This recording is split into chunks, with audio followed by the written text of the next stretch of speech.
Howdy, y'all. Caleb here. And this is going to be a fun one. Andy sent me a list for an upcoming GT that's happening. And he said, you got to take a look at this thing. This list is amazing. So, this GT is happening over in Scotland, in Glasgow.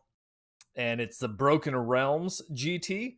Looks like there's going to be about 50 people there. This is over on Tabletop TO.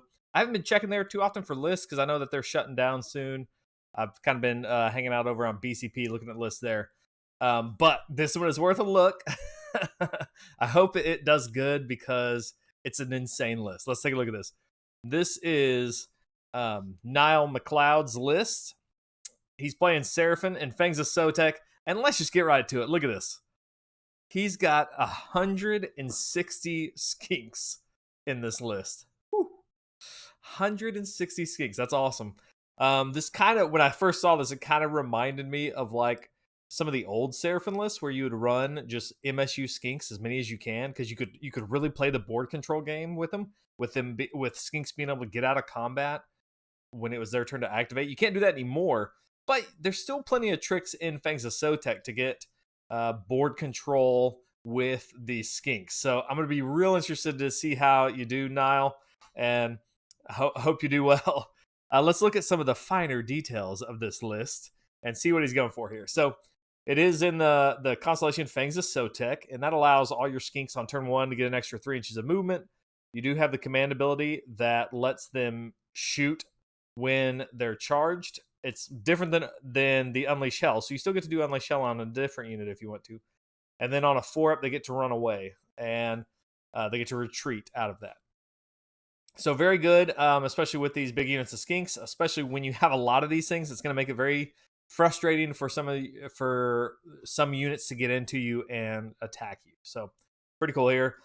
Because it is in Starborn, you do have your teleport, you do have summoning, which probably won't matter too much for this list. He's already got everything he needs on the board with 160 skinks. But that is fun. So let's look at what his leaders are here. He's got a skink, or maybe I need to zoom in on this a little bit more.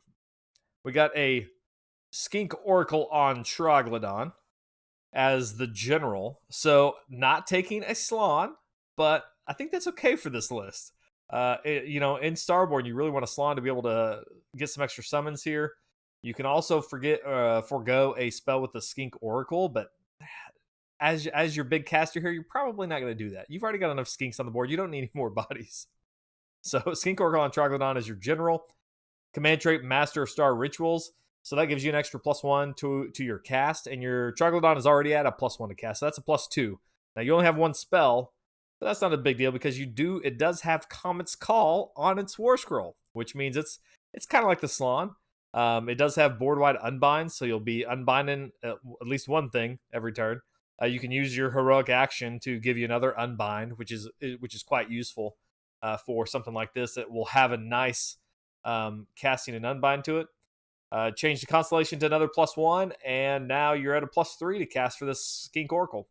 And you can either cast Comet's Call, which I would imagine he's doing, or here we've also got Tide of Serpents as the spell, so that will let you bust up some hordes if they get in close to you. So nice little spell there. Gives you some damage output that you might need in this list if you're facing some hordes.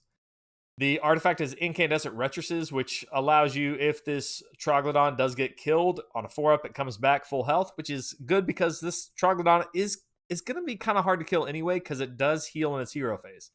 And you're going to have so much in between the opponent and this Troglodon, unless you can shoot it off, it's probably not dying in this game.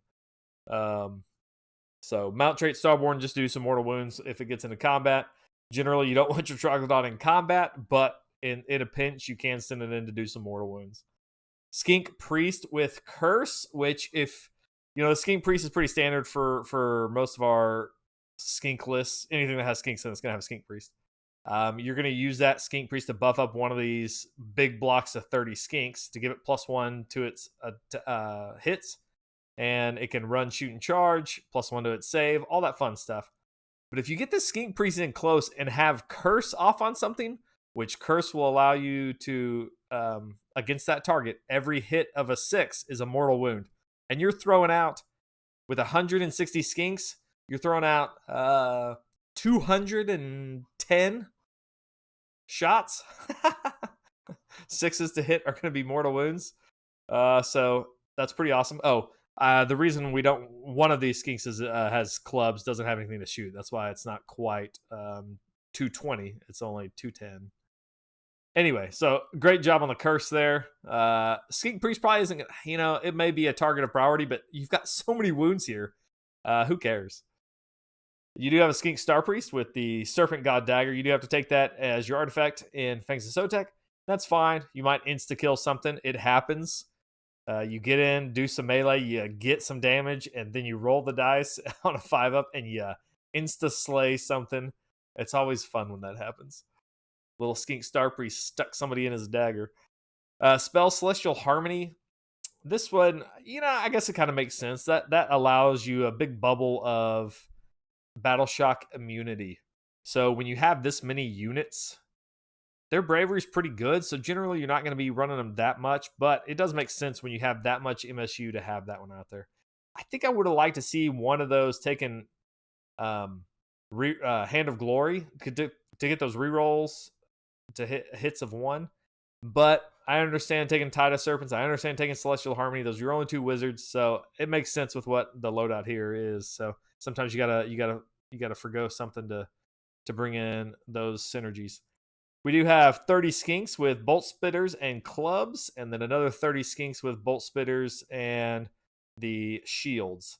So both of those, you're probably going to be buffing up with these 2 heroes, teleporting them where you need to actually do the damage, because all these other Skinks probably aren't going to be doing too much damage.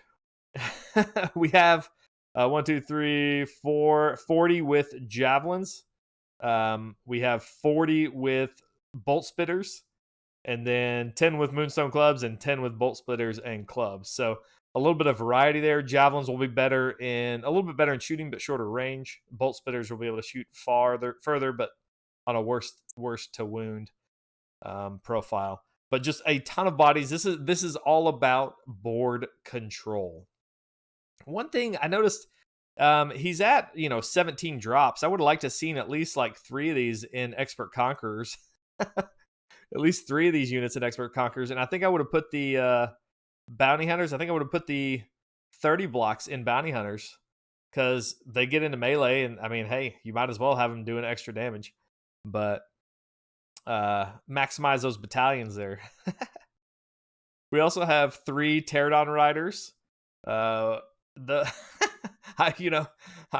This list is insane. So why not add some Pterodon Riders?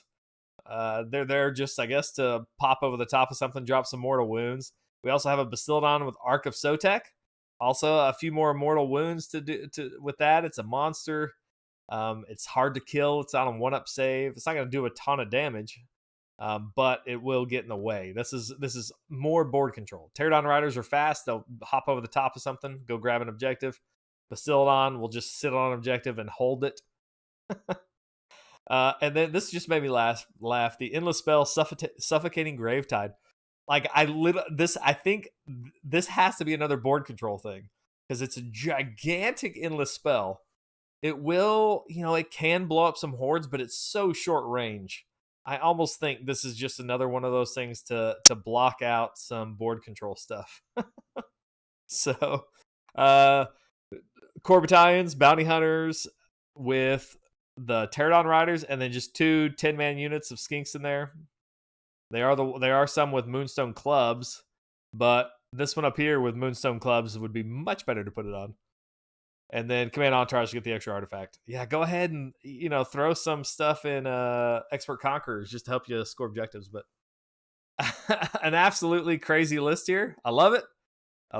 I did run some numbers. I wanted to see just how much damage those Skinks would do, and 30 of them get the double attacks, and I'm assuming we're going to buff them up with the Venom Staff and the Skink Priest +1 to hit. So they'll be hitting on 4s and 5s. They'll get the mortal wounds. We don't have any rerolls because he didn't take Hand of Glory. The next unit of 30 could do a +1 to hit from just all-out attack. And then we've got another 40 with Javelins and another 50 with Bolt Spitters. None of those will be buffed. So that is 210 dice you're rolling. That's a ton of dice to be rolling.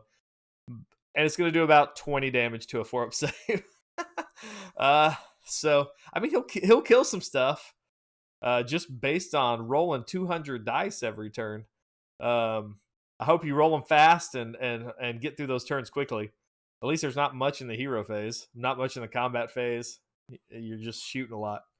So all right, guys, I'm gonna link this below in the comments and in the description. So keep an eye on Nile and wish him luck. There's a couple other good Seraphim lists here in this tournament, including Andy's who he sent in this list for us to look at. So keep an eye on this tournament this weekend, and let's go Seraphim. See you guys next time.